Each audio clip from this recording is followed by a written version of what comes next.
வணக்கம். இன்னைக்கு நம்ம பார்க்கக்கூடிய பதிவு என்ன அப்படின்னு பார்த்தீங்கன்னா, பிப்ரவரி 14 இந்தியர்கள் அனைவரும் மறக்கக்கூடியாத வீர வணக்கம் செலுத்தக்கூடிய நாள் தான் இந்த பிப்ரவரி 14. இந்த பிப்ரவரி 14 இந்தியா முழுவதும் ஒரு கருப்பு தினமாகவே பார்க்கப்பட வேண்டிய ஒரு நாள்.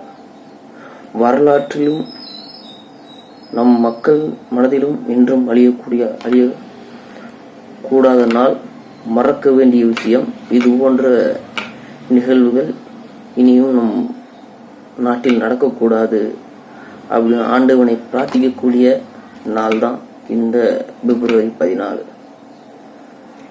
அப்படி என்ன இந்த பிப்ரவரி 14 அப்படின்னு பார்த்தீங்கன்னா, அனைவருமே மறக்கக்கூடாத நாளாக அமைஞ்ச இந்த நாள் தான் புல்வாமா தாக்குதல். இந்தியா மீது தீவிரவாதிகள் நடத்திய தாக்குதல்.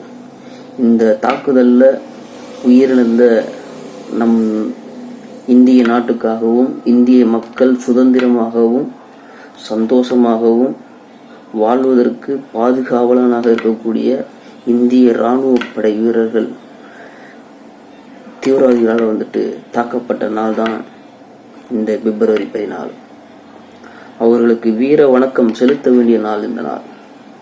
இந்த பிப்ரவரி 14 இந்திய வீரர்களுக்கு ஏற்பட்ட அந்த புல்வாமா தாக்குதல் பற்றிய பதிவு தான் இன்னைக்கு நம்ம இந்த பதிவில் பார்க்க போறோம். 2019 பிப்ரவரி 14 78 பேருந்துகளில் மொத்தம் 2547 சிஆர்பிஎஃப் வீரர்கள் ஸ்ரீநகர்ல இருந்து ஜம்மு காஷ்மீருக்கு பேருந்து மூலமா தேசிய நெடுஞ்சாலையில பயணம் செஞ்சு கொண்டிருந்தாங்க. அப்போது ஜம்மு காஷ்மீர்ல கிளம்பி போகக்கூடிய வழியில சரியா இந்திய நேரப்படி பார்த்தீங்கன்னா மதியம் 3:15 மணி அளவில் இந்த தாக்குதல் நடந்துருச்சு. இந்த தாக்குதல் நடந்த இடம் பார்த்தீங்கன்னா லத்திப்போரா மற்றும் அவந்திப்போரா. இதுக்கு இடையில இந்த தாக்குதல் நம்மளுடைய சிஆர்பிஎஃப் வீரர்கள் மேல இந்த தாக்குதல் நடத்தப்பட்டுச்சு.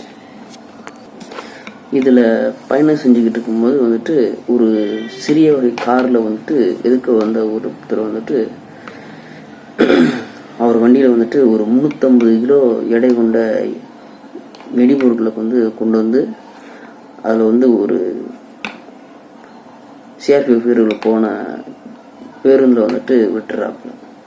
விட்டா அந்த டயத்துல வெடிச்ச வெடி விபத்துல கிட்டத்தட்ட ஒரு 76 பட்டாலியன் வீரர்களும் ஒரு 40 காவல்படை வீரர்களும் இறந்ததாக தகவல்கள் சொல்லப்படுகிறது. இதுல ஒரு ஆச்சரியமான விஷயம் என்ன பாத்தீங்கன்னா, இந்த தாக்குதலை செஞ்சது ஒரு 20 வயது மதிப்புரிய அகமதுதார் அப்படிங்கிற ஒரு சிறிய வயது இளைஞன். அந்த இளைஞனுக்கு அவனுடைய மனதில் விதைக்கப்பட்ட நஞ்சு, அந்த நஞ்சு தான் இந்திய வீரர்கள் மேல வெடி விபத்தை ஏற்படுத்துறதுக்கு காரணமாக அமைஞ்சிருக்கு. இந்த அகமதுதார் எதோடைய பின்னணியிலிருந்து வந்தவர் அப்படின்னு பார்த்தீங்கன்னா, ஜெய்ஷி அப்படிங்கிற ஒரு அமைப்புல இருந்து இணைஞ்சு, அந்த அமைப்பு எங்க இருக்குன்னு பார்த்தீங்கன்னா பாகிஸ்தான் உள்ள அமைப்பு. அந்த பாகிஸ்தான் உள்ள ஜெய்ஷி முகமது அந்த அமைப்பு இந்த தாக்குதலுக்கு நாங்க தான் செஞ்சோம் அப்படின்னு சொல்லி வெளிப்படையாகவே அறிவிச்சிருக்காங்க பாகிஸ்தான் நாட்டை சேர்ந்த ஜெய்ஷி இந்த அமைப்பினர்.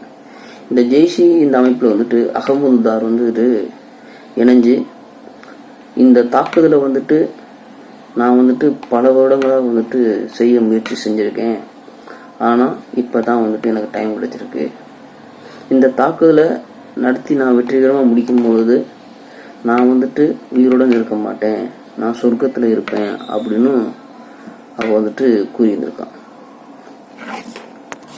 எந்த கடவுளுமே பிற உயிரை எடுத்து தன் சந்தோஷத்துக்காக பிற உயிரை அளிப்பவனுக்கு எந்த கடவுளுமே சொர்க்கத்தில் இடமே தராது. அதை வந்துட்டு இந்து கடவுளாக இருந்தாலும் சரி, அவர்கள் வழங்கக்கூடிய முகமது நபிகளாக இருந்தாலும் சரி, இது மாதிரி செயல்களை வந்துட்டு எந்த கடவுளுமே வந்துட்டு ஏற்றுக்கவே மாட்டாங்க. இந்த தாக்குதலில் எடுத்துக்கிட்டிங்கன்னா உத்தரப்பிரதேசம் வீரர்கள் வந்துட்டு 12 வீரர்களும், அப்புறம் ராஜஸ்தானை சேர்ந்த வீரர்கள் வந்துட்டு ஒரு 5 வீரர்களும், பஞ்சாபை சேர்ந்த ஒரு 4 வீரர்களும், அப்புறம் தமிழ்நாடு, மேற்கு வங்கம், அப்புறம் அஸ்ஸாம், கேரளா, கர்நாடகா, மத்திய பிரதேசம், இமாச்சல பிரதேசம் மற்றும் ஜம்மு காஷ்மீர் இப்படி பல மாநிலங்களிலிருந்தும் வந்துட்டு வீரர்கள் வந்துட்டு இறந்திருக்காங்க. அதில் நம்ம தமிழ்நாட்டில் வந்துட்டு 2 வீரர்கள் வந்துட்டு இந்த புல்வாமா தாக்குதலில் வந்துட்டு தங்கள் உயிரை இழந்து, நாட்டுக்காக இழந்து, நாட்டு மக்களுக்காக இழந்திருக்காங்க. அதில் வந்துட்டு ஒருத்தர் வந்துட்டு சிவலாபுரியை சேர்ந்த கணபதி என்பவருடைய மகன் கா சுப்பிரமணியன், அப்புறம் வந்துட்டு அரியலூர் மாவட்டத்தை சேர்ந்த கார்குடியை சேர்ந்த சின்னையன் என்பவருடைய மகன் வந்துட்டு சி சிவசுந்தரன். இவர்கள் 2 பேரும் வந்துட்டு நாட்டுக்காக உயிர் விட்டுருக்காங்க. இந்த நம்ம நாட்டுக்காக உயிர் விட்ட, புல்வாமா தாக்குதலில் உயிர் விட்ட அனைவருக்கும் வந்துட்டு வீர வணக்கம் செலுத்த வேண்டிய நாள் தான் இந்த நாள்.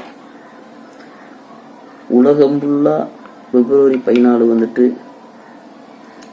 லவ்வர்ஸ் டேவா கொண்டாடினாலும், இந்தியா தனிச்சு நின்று இந்திய நாட்டுக்காக, இந்திய மக்களுக்காக, நமக்காக தன் குடும்பத்தை இழந்து, தன் குடும்பத்தை விட்டு பிரிந்த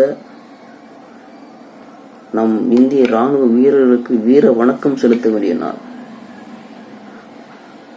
நீங்க இன்னைக்கு வந்துட்டு பிப்ரவரி 14 கொண்டாடுறீங்கன்னா, சுதந்திரமா கொண்டாடுறீங்கன்னா, அன்னைக்கு 2019 நம்ம சந்தோஷமா இருக்கிறதுக்காண்டி தன் குடும்பத்தை அளவு வச்சுட்டு சென்ற வீரர்களுக்கு வந்துட்டு வீர வணக்கம் செலுத்த வேண்டிய நாள் தான் இந்த